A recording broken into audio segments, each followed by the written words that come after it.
आपणा सर्वांना नमस्कार। मी रुद्रशेखर जोशी केसरीनंदन आध्यात्मिक यूट्यूब चॅनलमध्ये आपल्या सर्वांचे स्वागत आहे। आज आपण या व्हिडिओत जाणून घेऊया ज्येष्ठ महिन्याचे श्रेष्ठत्व काय आहे। या महिन्यास ज्येष्ठ हे नाव कसे प्राप्त झाले, या महिन्यात कोणकोणती सण व्रते येतात। मराठी 12 महिन्यातील हा तिसरा महिना आहे, तर ग्रीष्म ऋतूतला हा पहिला महिना आहे।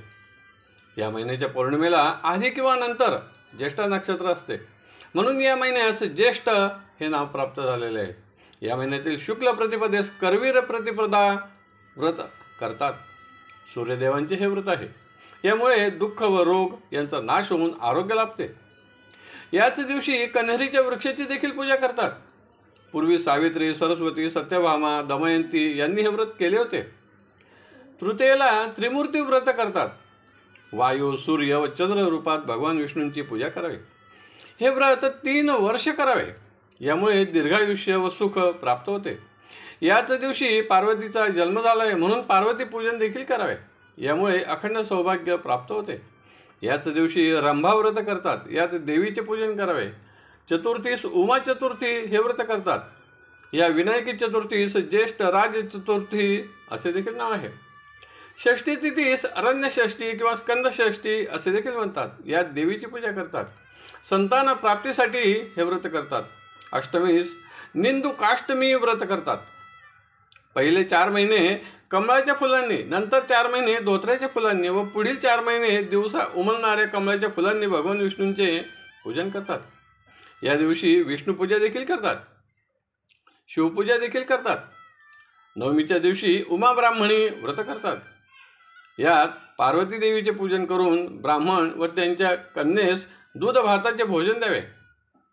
दशमीच्या दिवशी गंगा नदीवरती स्नान करण्यात जावे। शक्य नसल्यास घरीच थंड पाण्याने स्नान करावे, गंगा पूजन करावे। 10 दिवे किंवा फळे गंगा येई नमः म्हणून दान द्यावेत।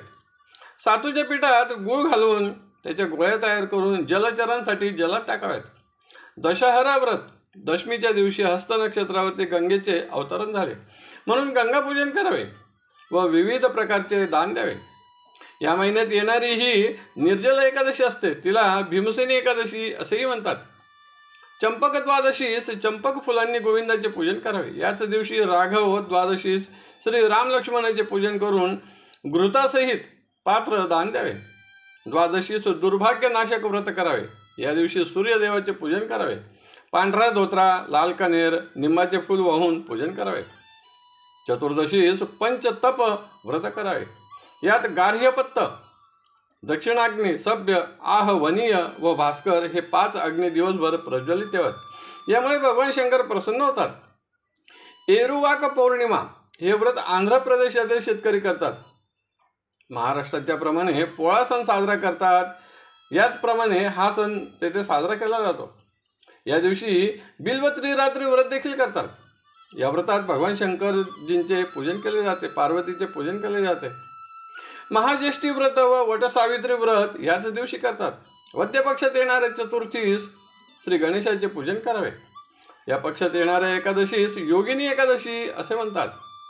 हे 3 दिवसांचे व्रत करावे। रात्री जागरण, कथा, कीर्तन करावे। त्रयोदशीला प्रदोष व्रत करावे। यात भगवान शंकरांचे पूजन केले जाते।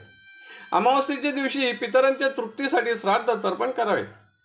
या महिन्यात काही व्रते दर महिन्यात येणारे आहेत, जसे की चतुर्थी, एकादशी इत्यादी।